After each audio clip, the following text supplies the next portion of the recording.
ഒരു വടക്കൻ വീരഗാഥ എന്ന ഒറ്റ ചിത്രം മതി മലയാളികൾക്ക് പഴയകാല നടി മാധവിയെ ഓർത്തിരിക്കാൻ. ഹൈദരാബാദിൽ ജനിച്ചു വളർന്ന മാധവിയുടെ യഥാർത്ഥ പേര് കനക വിജയലക്ഷ്മി എന്നാണ്. സിനിമയിൽ വന്ന ശേഷമാണ് മാധവിയായത്.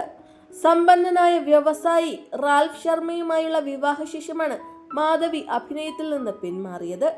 പിന്നീട് ഭർത്താവിനും മക്കൾക്കുമൊപ്പം വിദേശത്ത് താമസമാക്കിയ മാധവി ഈ അടുത്ത സമയത്താണ് സോഷ്യൽ മീഡിയയിൽ സജീവമാകാൻ തുടങ്ങിയത്. 3 പെൺമക്കളാണ് ഈ ദമ്പതിമാർക്ക്. ഇപ്പോഴിതാ 30ാം വിവാഹ വാർഷിക ദിനം ആഘോഷമാക്കിയിരിക്കുകയാണ് മാധവിയും ഭർത്താവും. ഫെബ്രുവരി 14-നായിരുന്നു ഇവരുടെ വിവാഹ വാർഷികം. പരസ്പരം ഹാരമണിഞ്ഞും മോതിരം കൈമാറിയും ഒരു വിവാഹം തന്നെ ഇവർ വിവാഹ വാർഷിക ദിനത്തിൽ നടത്തി. ചടങ്ങിന്റെ ദൃശ്യങ്ങളെല്ലാം ഇപ്പോൾ വൈറലാണ്.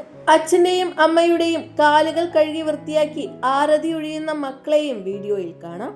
ടിഫാനി, പ്രിസില, എവ്ലിൻ എന്നിങ്ങനെ അതിസുന്ദരിമാരായ 3 പെൺമക്കളാണ് മാധവിക്ക്.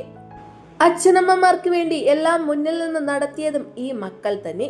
പല നടിമാർക്കും കൊതിച്ചിട്ടും കിട്ടാത്ത മനോഹരമായ ഒരു ജീവിതമാണ് മാധവിക്ക് കിട്ടിയിരിക്കുന്നത്.